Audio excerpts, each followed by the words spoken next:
ఇక నిజం దాచిపెట్టడం వల్ల ఎవరికీ మేలు జరగదు. నిజం ఎంత కఠినమైందైనా నేను ఎదుర్కొనే ధైర్యం ఉంది. ఈ కుటుంబం నిలబడంటే ఒక త్యాగం తప్పదు. ఈ ఇంటి కోసం నా ప్రాణం పెట్టాల్సొచ్చినా నేను వెనక్కి తగ్గను. ఎన్ని రోజులు మౌనంగా ఉండాలి చెప్పు? ఇంట్లో జరుగుతుంటే మనసే తట్టుకోవడం లేదు. మీరిలా కోపంగా మాట్లాడితే సమస్యకు పరిష్కారం రానొచ్చు. ప్రశాంతంగా ఆట మాట్లాడుతుంది ఈ కుటుంబం మొత్తం చీలిపోతుంది. నిజం చెప్పతపడిపోతే ఈ కుడుతున్న నాన్న చెవుటుదు. ఈ రోజు తీసుకునే నిర్ణయం బతేనా మీరేం?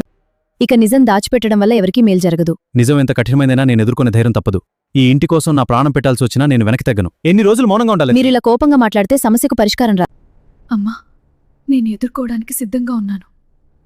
నిజం చెబితే ఈ కుటుంబం మొత్తం నాశనమైపోతుంది. నువ్వు అర్థం చేసుకోవడం లేదు.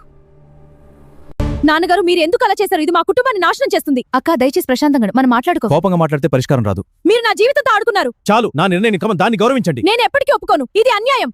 ఇక మౌనంగా ఉంటే నా వల్ల కాదు. ఈ ఇంట్లో దాచిన ప్రతి నిజం ఈ బయటపడాలి. కానీ ముళ్ళు నమోసుకున్న వెతకాలి. నేను నా కళ్ళలోకి చూసి చెప్పు, నన్ను ఎప్పుడు మోసం చేయలేదని. ఇప్పుడైనా నీ మనసులోని మాట చెప్పు. ఇంతకాలం దాచుకున్న బాధ ఏమిటి? నిజం చెప్పాలంటే భయం కాదు, ఆ నిజం విన్న తర్వాత నువ్వు మారిపోతావేమో అన్న భయం. నీ మీద నాకు నమ్మకం ఎప్పటికీ మారదు. అయితే ఈ రోజు నుంచి మన ప్రతి నిజం నీకే ముందు చెప్తాను. అదే నాకు కావాలి. నమ్మకం ఉంటే ఈ సమస్యను గెలవగలను. నీకు నిజం తెలుసుకోవాలంటే ముందు నీ గతాన్ని గుర్తు చేసుకో. నా గతం కాదు, ఈ రోజు మీ అబద్ధాలే బయటపడతాయి.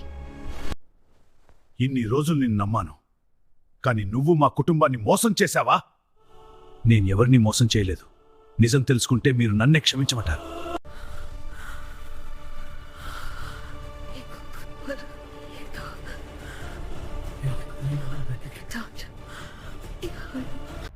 ఈ మంగళసూత్రం మీద ఒట్టు. నేను చేసినది కుటుంబం కోసమే. నిజమైతే ఇప్పుడే అందరి ముందు నిరూపించు.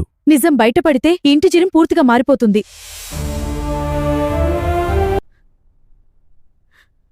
ఇప్పటి వరకు అందరూ నమ్మిందే అబద్ధం. ఈ రోజు తర్వాత ఈ ఇంట్లో ఎవరి జీవితం కూడా మునుపటిలా ఉండదు.